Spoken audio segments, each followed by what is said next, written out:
लोकसभा चुनाव 2024 के परिणाम पूर्णतः घोषित हो चुके हैं, जहां देश में एनडीए गठबंधन को 292 सीट मिली तो इंडिया गठबंधन को 234 सीटों पर जीत हासिल हुई है।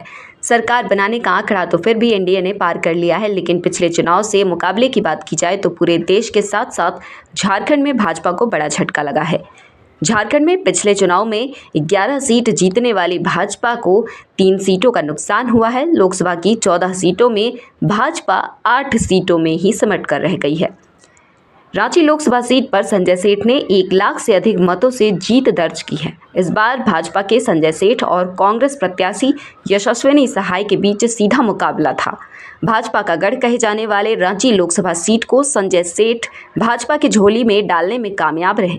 हालांकि पिछले 2019 के मुकाबले की बात की जाए तो जीत का अंतर काफ़ी कम रहा। 2019 के चुनाव में संजय सेठ ने सुबोधकांत सहाय को लगभग 2,83,000 वोटों से हराया था, जो इस वर्ष 2024 में संजय सेठ ने कांग्रेस की यशस्विनी सहाय को लगभग 1,20,000 वोट से हराया है। तो इससे कहीं ना कहीं ये प्रतीत हो रहा है कि जनता संजय सेठ के कार्यों से खुश नहीं है। फिर भी जीत तो आखिर जीत होती है। दूसरी ओर यह भी कह सकते हैं कि भाजपा इस बार झारखंड के आदिवासियों को अपनी ओर आकर्षित करने में कामयाब नहीं हो पाई, जिसका खामियाजा ये हुआ कि झारखंड की सभी 5 एसटी सीटें भाजपा हार गई। झारखंड की सबसे हाई प्रोफाइल खूंटी सीट से भाजपा के केंद्रीय मंत्री अर्जुन मुंडा को बड़ी हार हुई है।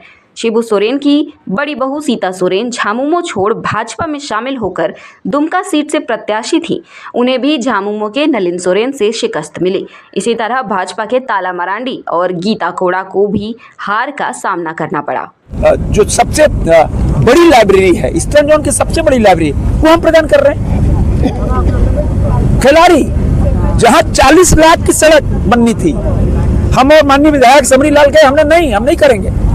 जहां 100 टन ट्रक चल रही हो, वहां 40 लाख की सड़क कितने 6 किलोमीटर हमने शिलान्यास नहीं किया। राय से लेकर टकरा तक वो सड़क हम सीसीएल के सीएसआर फंड से 10 करोड़ की लागत से बनवाए।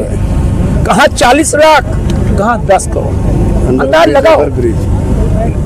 गन में रोड जूझते थे, कोई फ्लाईओवर नहीं था, आरओबी नहीं था, वो बन रहा है। अंडरपास देखो आप, कितना रांची में सब अंडरपास का जाल बिछ रहा है, आरओबी के जाल बिछ रहा है। ये सब सांसद का काम होता है, बड़ी बड़ी योजनाओं को दिल्ली से लाना। और मेरा सौभाग्य रहा कि रांची के जो गंभीर बीमारी से पीड़ित लोग होते हैं, मेरे पास आते हैं, माननीय विधायक लोग भेजते हैं हमारे पास। कोई कैंसर, कोई किडनी पेशेंट है, कोई हार्ट ट्रांसप्लांट है, हम उनका अनुशंसा करके भेजते हैं प्रधानमंत्री कार्यालय।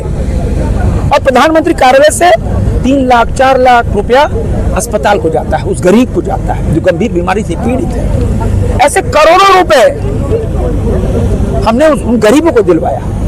यह आशीर्वाद, ये आशीर्वाद प्रधानमंत्री नरेंद्र मोदी को लगता है। तो ये सब काम है जो एक सांसद की भूमिका होनी चाहिए। सांसद की भूमिका अलग होती है, विधायक की भूमिका अलग होती है, जिला परिषद के सदस्य की भूमिका अलग होती है, कि मुखिया की भूमिका अलग होती है, पार्षद की भूमिका अलग होती है, वार्ड सदस्य की भूमिका अलग होती है, सबकी भूमिका अलग होती है, लेकिन लक्ष्य सबका होता है विकास। अच्छा, देश में जिस तरीके का परिणाम आया उससे कितना संतुष्ट है? देखो, आप वोट और सीटों से आकलन नहीं कर सकते।